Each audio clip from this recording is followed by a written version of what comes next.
Welcome into the Talkin' Tide podcast on the Reier on YouTube channel. I'm Chase Goodbread, sports columnist with the Tuscaloosa News, joined by Travis Reier on the Reier on YouTube channel. Lots to get into in this midweek edition of Talkin' Tide, previewing Alabama's big home game against the Oklahoma Sooners. Travis, the Crimson Tide comes in 6-0 on the season in SEC play, and they can't.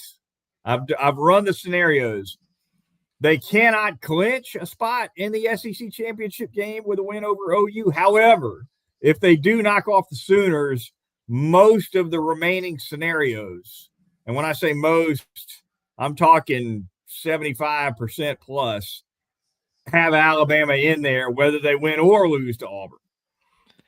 Which, if it plays out that way, and I don't want to get this show off on the wrong foot. However, if it plays out that way and they lose to Auburn on the road and then go to the SEC championship game, could they be in a win to get in situation to the college football playoff? Yeah. I mean, there's part of me that says, in terms of the big picture, the college football playoff, if someone said, look, Alabama's only going to win one of these two, Auburn or Oklahoma. Right. Would they be better off beating Oklahoma or beating Auburn in that scenario? Yeah, I hear what you're saying. I'll say this. If they were to beat Oklahoma, lose to Auburn, lose in an SEC championship game, and get left out, that would be the first and biggest, boldest, ugliest example of the selection committee penalizing a championship game qualifier, right? Which I think they're loath to do. But you know, and playing into that, of course, is we're starting big picture, aren't we? That's fine. We'll start big picture. Yeah. Keep in mind that the selection committee in the off season, Travis, and I'm hesitant to believe this until I see it with my own eyes, but off season they said we're going to start taking strength of schedule in greater consideration, right? So that plays into it too. Well, and I mean, if Alabama beats Oklahoma on Saturday and Georgia wins out, Vandy wins out to go 10-2, right? Head to head, in a scenario like we're talking about at the end of the regular season, quality of wins would seem to really benefit Alabama, and also in terms of strength of schedule. So, conversation for a later date. Yeah. Just planting a seed we down the road. We start with the T's here on Talkin' Tide. We did not bury the lead. No, we didn't. Well, we kind of did, because the damn game this week's Oklahoma, and we haven't talked about it yet. So Sooners coming in, Travis. It's going to be 2:30 p.m. Central Time kickoff. Oklahoma comes in 7-2 on the year, still in the college football playoff picture. Certainly, as Oklahoma, a win over Alabama would be huge for the CFP chances for the Sooners, no doubt about it. Definitely, though, on the outside looking in, where the SEC game is concerned. We're sitting here right now in mid-November, still with 5 SEC teams sitting on one or fewer SEC losses. Yeah, and given that, there may be some wild scenarios where a 2-loss team sneaks in there, but right now, you better have none or one if you want to stay in that SEC championship game hunt. Yeah, for sure. Of course, Alabama's only lost this season non-con. So conference losses, they're in a good spot. Texas is kind of that way, has 2 losses, but just 1 in the league, because had the loss to Ohio State to open the season. But yeah, I mean, it's an interesting matchup. And Oklahoma essentially began its playoff a couple weeks ago in Knoxville. I mean, that was essentially a playoff game, because with those two teams, the loser was going to be very much behind the 8 ball where the college football playoff was concerned. So Oklahoma wins that game, gets a bye week, and now moves on to what, for OU anyway, is the equivalent of another playoff game. If they win this game on Saturday, then a game like Missouri will become a sort of playoff game for OU. And I'm sure that's the way Alabama's approaching it too. It feels like Alabama has approached every game since Florida State like it was a playoff. And that seems to have done wonders for them as far as maintaining the engagement required to go on this run they've been on. No question about it. And also interesting too, just from the standpoint of dynamics from last year to this year, Oklahoma last year, 2024, knocked Alabama out of the playoff hunt with that third loss.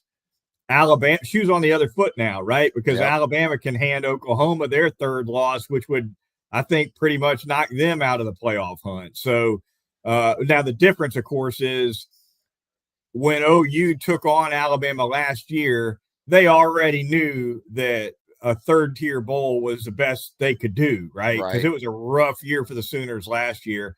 By contrast, Alabama comes into this game with everything goal-wise still right in front of them. It's a tenuous situation for OU. If they drop this one on the road at Bryant-Denny Stadium, then it's going to be, keychains for bowl prizes for the Sooners. Yeah, I think so. And then you start to wonder about Brent Venables all over again, because this would be a third loss. And let's say they drop a game to like Missouri and now they're 8-4 at the end of November. How does that resonate with that fan base that was not happy? It's improvement certainly over a year ago, but Oklahoma, kind of like Alabama, doesn't measure improvement based on 6-6 the previous year or whatever. 7-6, 6-7. So huge for both teams. I don't know about you. For Alabama, I feel better about this matchup than I did LSU. That may sound crazy because Alabama was a double-digit favorite last week, but I didn't like that number. Alabama ultimately covered it, I guess. But I just felt like LSU offensively had more difference makers, at the skill positions and, even at quarterback, although Nussmeier, we know, was benched in that game now against Alabama. I don't know about you. What's your sort of, just before we get nuts and boltsy, what's your general vibe right now where this matchup is concerned? Different than yours. To me, Oklahoma presents bigger problems for Alabama than LSU did. And I guess there's a little bit of Monday morning quarterback in there because Alabama's already knocked off LSU. But even before the LSU game, I saw this as a bigger challenge. OU comes in, number one defense in the league, giving up 14 points a game, only giving up 264 yards a game. That's also first in the league. They've also got Georgia level special teams, big time special teams for Oklahoma. Great kicker. We know that. He's 18 out of 19 on field goals. So he's basically money. And by the way, he's 6 out of 6 from 50 plus. So Tate Sandell is going to give you 3 whenever you get him in range. You got to assume that. Punting wise, they got the number one punting average in the league, averaging like 47 yards a punt. So from a special teams standpoint, you've got to give Oklahoma the edge, unquestionably. And as good as Alabama's defense has played, and I think Alabama's defense has steadily improved, played certainly one of its best games against LSU, didn't give up a touchdown. But this OU defense has been crazy good. And they get after the quarterback. I don't know. We get player availability reports. Was it tonight we got the first one? First one tonight. Yeah. Okay. Yeah. Well, I need to see what a couple of guys for OU look like in that regard, starting with R. Mason Thomas, who leads the Sooners with 6.5 sacks. He had the scoop and score a couple of Saturdays ago against Tennessee. That's what I'm interested in for OU, is a couple of guys. And look, they're still across that front seven, especially really, really good. I'll say this though, the offense for Oklahoma, I think if you can do a good enough job on Mateer as far as his legs, my biggest concern for the Alabama defense this week isn't Mateer throwing the football. Satania is a really good wide receiver. Other than that, though, it's not the sort of assortment array of weaponry that say LSU runs out there. Right. So I think if Alabama does a good enough job against Mateer in the quarterback run game, you look at this Oklahoma offense, 258 total yards in that loss to Texas, lost 23-6. Now Mateer was coming back off of the injury, so that was his first game back. But then the next week, it looks good because they beat South Carolina 26-7. 319 yards of offense. Yeah. I think Alabama's defense can be, and they've been hearing about this Oklahoma defense all week, the Alabama defense. So for the first time in Kane Womack's 20 plus games as a coordinator at Alabama, I go into a game really feeling pretty confident about that side of the ball against Oklahoma's offense. Yeah, no doubt about it. It's been a phenomenal run for this OU defense, and like you pointed out, that pass rush is really big for Brent Venable's team. I think that pass rush covers for a secondary that might be a little bit more average than people realize. I think if Alabama is able to pass protect the way they did in Athens, the way they did in I think they pass protected pretty well against Tennessee. Mm-hmm.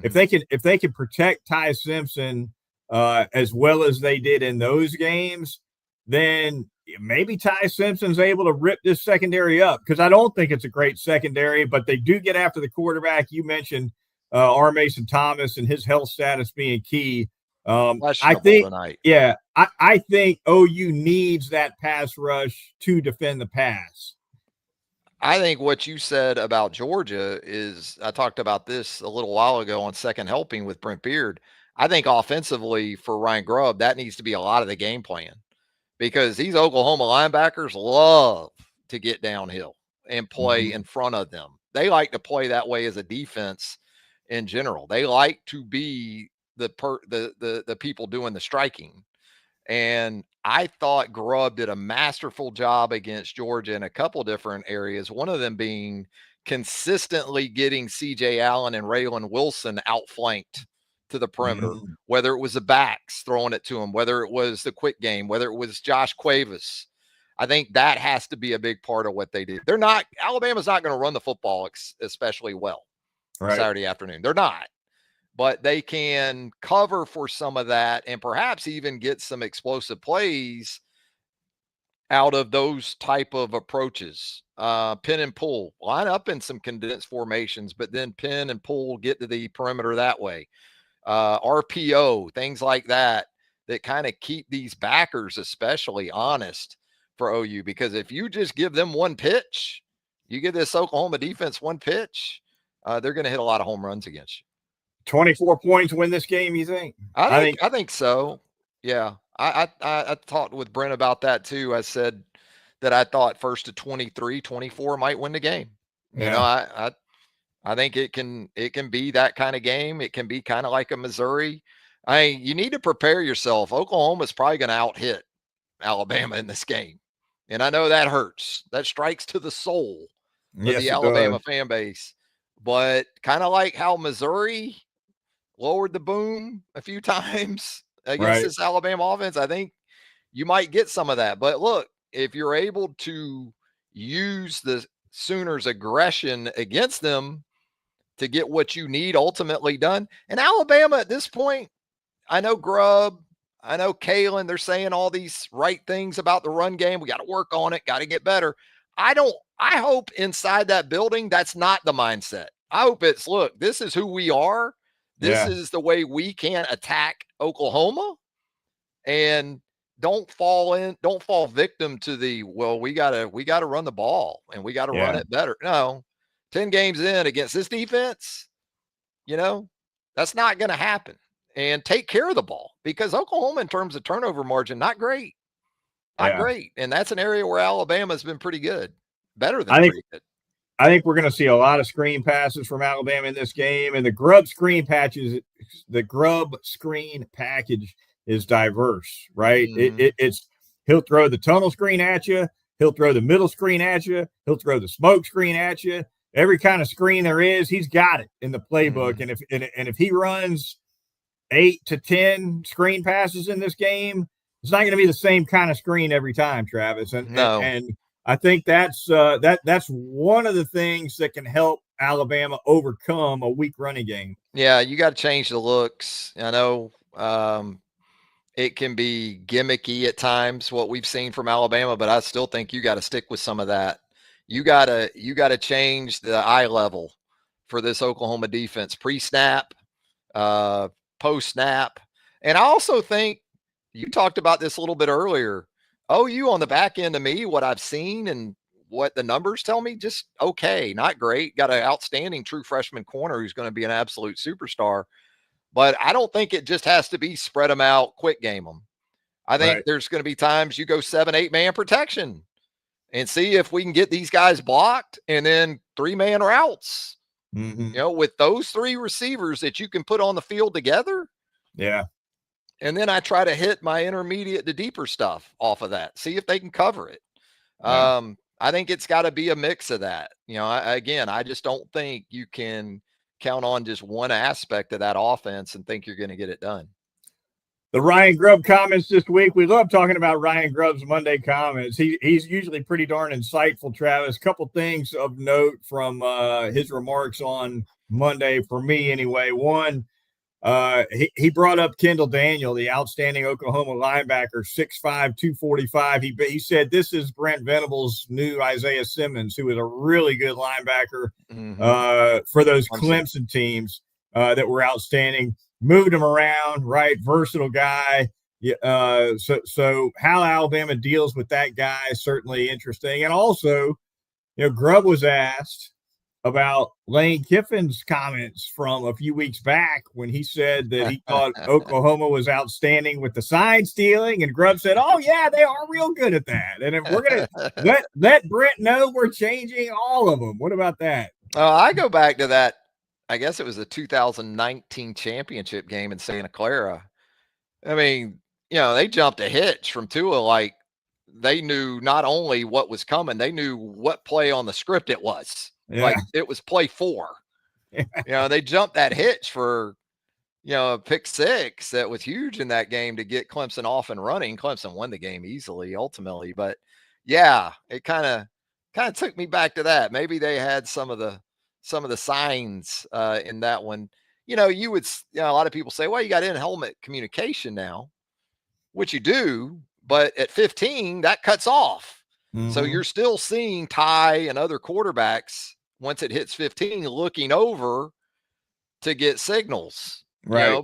After the mic goes off to make that late check that a lot of times runs right up against 0 on the play clock. So there are still signs to be stolen in college football, even with the in-helmet communication. There's also personnel groupings that get signaled in too, that can help you get a jump, especially if you're going against tempo, I guess.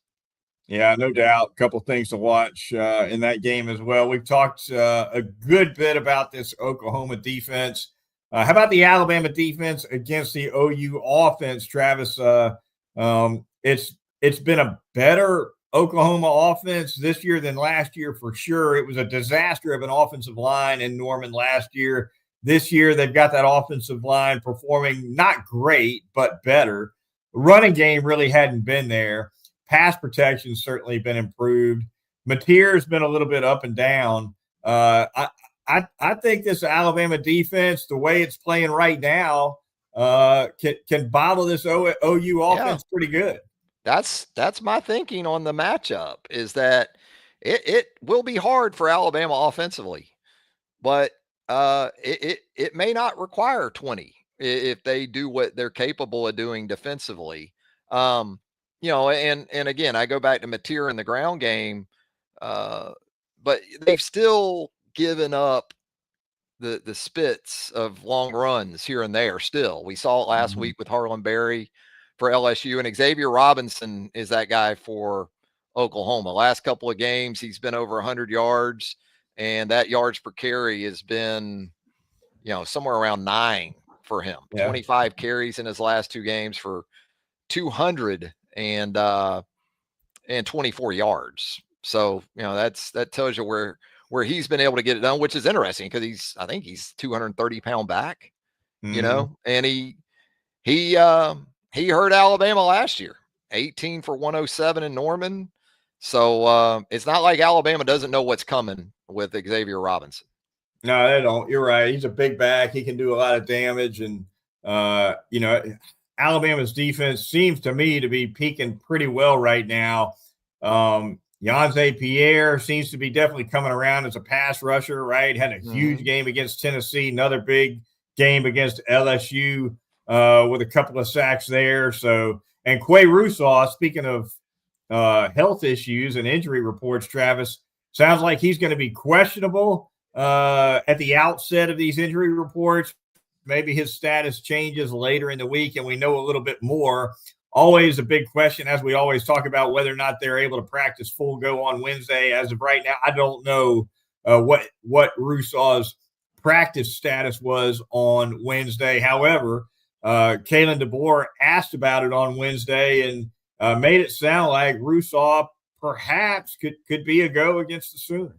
Yeah, he's officially listed as questionable on the initial player availability report tonight is Quay Rousseau, and it'd be great to have him, as we talked about, pair him up in some situations with Yonze Pierre. I see Caden Jones is questionable as a linebacker, more of a special teamer for Alabama. Deshaun Jones is on the report. The Husky defensive back. That's a new one. Yeah. He's probable, which would lead you to believe, at least at this point in the week, there's a good chance he'll be available, but maybe it's a way in which we see even more of Red Morgan in this game Saturday afternoon. What Jones and Morgan against LSU were pretty evenly split when it comes to action at that Husky spot. And that's not a small matter against OU because Isaiah Satania, who you mentioned earlier, he plays in the slot almost exclusively. Very few snaps for him on the outside. He leads OU in receptions. I think he's got 49 catches on the year. And his average per catch, Travis, is 14.1 yards, which is high for a slot guy, right? Yep. You usually see those slot guys catching balls on 3rd and 4, and they're just the guy that gets open quick, gets tackled quick, and a lot of times those slot guys, their average per catch is under 10. 14 yards a catch for a slot guy tells me that he can do some damage with the ball in his hand after the catch. Yeah, and he's a return type, so that fits. A guy that can return punts typically is a guy you would like to get in space, like a Lottie Brooks, is that kind of guy for Alabama. Ryan Williams, Alabama's tried to do that some with this season. I guess, too, as we talk about the availability report, no Ryan Williams on this initial report, unlike a week ago. So, absolutely, I think, Red Morgan in recent weeks, as much as anything for me, I think it was maybe Tennessee. He showed me he'd set an edge in kind of the quick game and out on the perimeter, and he was tackling people, which was a big plus, I thought. So if he's going to do those things, more Red Morgan might not be a bad thing. No, it might not. And he's one of several players on this Alabama defense who have steadily improved. I thought Morgan had a really rough game, albeit in limited snaps, against Florida State in the opener. Who did? Yeah, a lot of them did. He's steadily gotten better, even though he hadn't played a ton of snaps, but he's certainly playing a little bit more lately. Also a guy who I think has improved quite a bit, Travis, and really over the last month has made quite a few plays, is Nakai Hill-Green at inside linebacker. Those guys at those inside linebacker spots, that I got to think that's sort of come together as well as Kane Womack could have hoped. I mean, when you brought Nakai Hill-Green in from Colorado via the transfer portal, I'm sure part of that, a good bit of that going into the season, was where was Deontay Lawson going to be coming off of his injury, which probably don't want to say this too much, Oklahoma a year ago for Deontay. So I'm sure this one carries a little extra meaning for him. But those three have been, they've complemented each other well. There's no doubt about it. And I've said this since, I guess, Sunday night when we talked a little about Oklahoma. Quarterback runs this week for John Mateer. There must be consequences when they run the quarterback. When Oklahoma runs the quarterback, these linebackers, somebody, Bray Hubbard, somebody, that there has to be consequences when they do that. And so, we'll see. It was, I guess it was Jefferson against Tennessee who got the shot on Aguilar down around the goal line. Legal, of course, clean, not advocating for dirty play here, Chase. Right. But you've got to make Mateer aware early in the game. And he's a tough dude for a quarterback. I don't even know how much that'll bother him, but you got to put the thought in his head early that, it's not just going to be a lot of space to traverse if that's the path you're going to take. Yeah. And bear in mind, and I'm sure Kane Womack has spun this reel for the defense quite a bit. Jackson Arnold really hurt Alabama as a runner last year, right? And of course, he's moved on to Auburn now. But if John Mateer is a guy who Womack feels like is a major threat in that zone read game as a keeper, well, flip on that tape from last year. Jackson Arnold ran, especially in the second half. Arnold really hurt UA last year. Just shrunk the game. I mean, just took the game, took the clock. And that was almost just a single wing game plan for Oklahoma. You play behind that defense, and I don't think that's going to happen. New coordinator. He's not, Arbuckle isn't going to go with something like that. He's going to run his stuff. And a big part of that stuff, though, does involve John Mateer with his legs, and especially later in games when it's tight and it's put away time or winning time. That's when you really will probably see Mateer the most with his legs. Going to be a lot of fun. All right, the Talkin' Tide podcast on the Reier on YouTube channel. Going to be moving on here. Want to ask our listeners and viewers to contribute to Parker Covers Alabama, a 501c3 nonprofit at parkercoversalabama.com. It supports wheelchaired Alabama residents. It was launched in the name of Mike Parker, a friend of mine and Travis's, who spent 20 years in a wheelchair. We lost Mike, unfortunately, earlier this week, and we got Parker Covers Alabama started. Again, parkercoversalabama.com if you'd like to make a donation to support wheelchaired Alabama residents.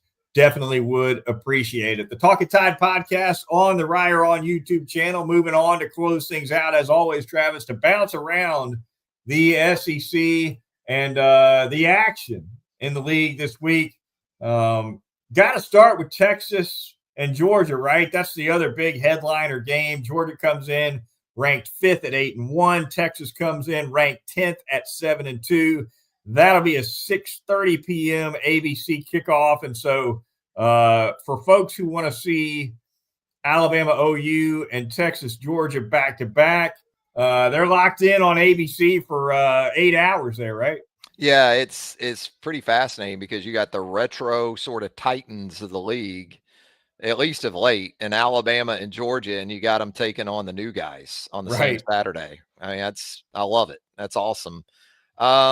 Texas has the feel of a team that maybe has gotten right now. It took a little while, but at the right time, they're playing the best that they've played all season.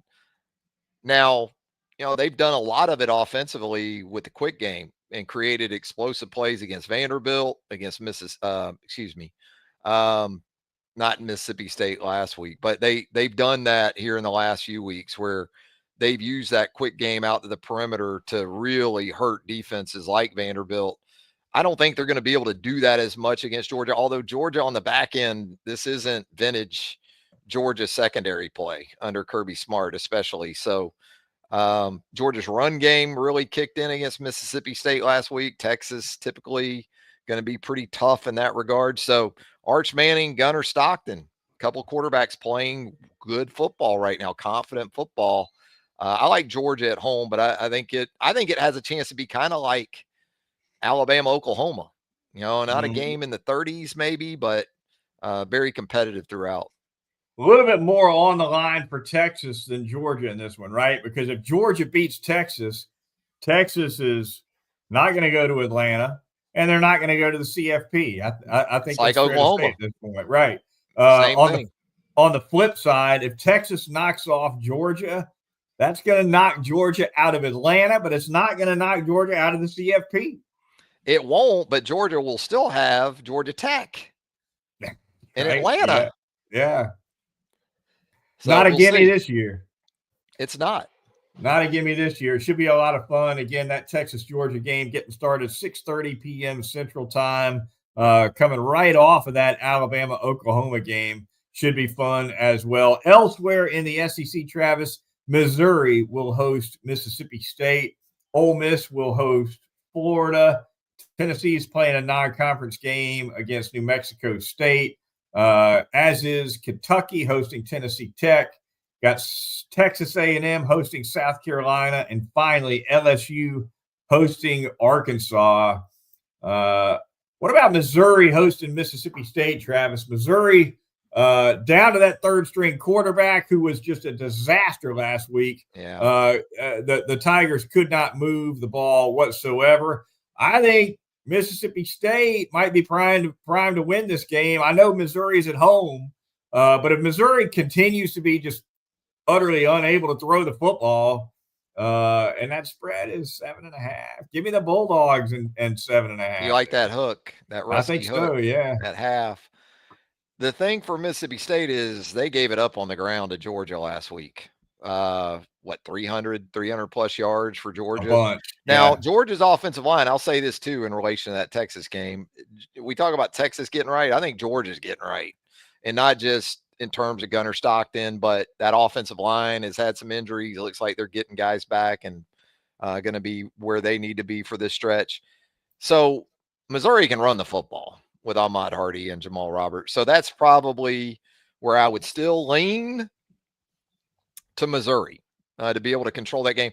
And one thing Drink does at Missouri is he wins games like these. If Missouri's supposed to win, they typically do win. Now, if Missouri's not supposed to win, they typically do not win. That's the other side of that with Drink. But yeah, we'll see. I'm with you. The hook could make a lot of difference on that line, though. Arkansas at LSU, I think an interesting one for us to touch on really quickly as well. Bobby Petrino is still waiting for that first dub, and you and I talked about maybe the best Arkansas can do for a permanent head coach is to just stick with Bobby. Doesn't he have to hang a dub on the board at some point, Travis? Yeah, I know he does. I don't give a damn. Give me Bobby Petrino with no wins over. Yeah, there's guys out there that I think that fan base would in their minds rather have, but I'd still take Petrino over because, I mean, at the end of the day, what's really going to be available isn't going to be, I think, just a slam dunk upgrade over Bobby. But it is. It's hard to give him another crack at it on a permanent basis if he goes through this elongated interim stretch with a warm bagel in that loss column. LSU hosting that game, of course, with an interim coach on their own now, Frank Wilson. So call that one the interim bowl, I suppose. And Ole Miss hosting Florida would definitely clear up the SEC championship game picture a lot if Florida was able to pull off an upset in Oxford. But I just do not see that happen, especially after what Florida did against Kentucky last week, just getting blown off the field. They're not beating Ole Miss in Oxford. Yeah, you know how like in pro sports they say teams are getting ready for Cancun. You know, when the season's gonna players are getting ready for those tropical destinations. Yeah. As soon as the season's over, I think that's Florida roster thinking about other places that they're gonna land in potentially, including DJ Lagway. I mean, where are some of these quarterbacks going to be next year? We talk so much about these head coaches. Where's Lenore Sellers going to be next year? Where's DJ Lagway going to be next year? Right? Yeah. I mean, it's its own deal altogether. Is Michael Van Buren going to hang around LSU? Is the new coach is it going to be his pick? Is Michael Van Buren the guy he wants? Yeah. I was hand in hand in a lot of ways. I was talking to somebody the other day, mutual friend of ours, Lynn Moore. Yeah. Ran into Lynn in the grocery store. We were saying, look, when the coaching carousel goes crazy like it has this year, the portal situation goes crazy with it.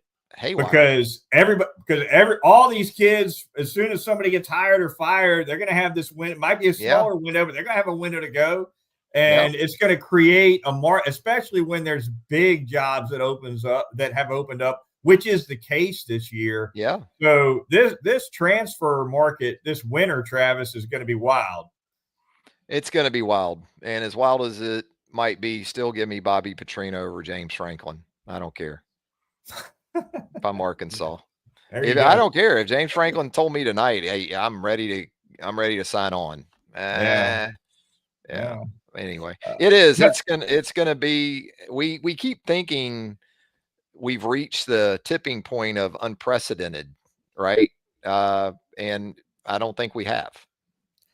What about? And this is definitely. We'll close things out with something Alabama fans probably don't want to hear, but somebody's going to offer Ryan Grubb a head coaching job at the end of this year, don't you think? And where could that be? Yeah, they should. I've said this on the channel before. These fan bases, and I'm talking about P5, P4 fan bases, are all fixated on these ideal candidates. Well, there's not enough of them. So you better set your sights or adjust your sights to being open to high-level coordinators. So absolutely, Ryan Grubb, he may not be on a lot of the On3 or Rivals or those hot boards, you know, but I bet there's some ADs that got Ryan Grubb in their back pocket. Not saying he's going to get one of those jobs, but probably getting a little more of interest than the general public maybe is led to believe. Absolutely, it's not a big deal. Isn't it funny? In the NFL, coordinators go to the head coach level almost in every job that comes open. Almost every job in the NFL. The offensive coordinator role just steps right in. I mean, just every cycle in the NFL. But boy, if a coordinator goes to a P4 head coaching job, fan bases lose it. Yeah. They all want the proven winner. Yeah. Well, if there were that many proven winners out there, we wouldn't have this many unproven losers. No, you're right. There's not enough. And if Ryan Grubb doesn't get an offer from a $10 million a year job, he'll get an offer from a $6 million a year kind of job. Yeah, it's gonna be one or the other. We haven't even talked about the domino effect yet, and there's going to be dominoes that we're not even thinking of right now. Yeah, there's going to be at least one situation, I think, like Brian Kelly when he left Notre Dame to go to LSU. Mm-hmm. I think there's going to be at least one of those.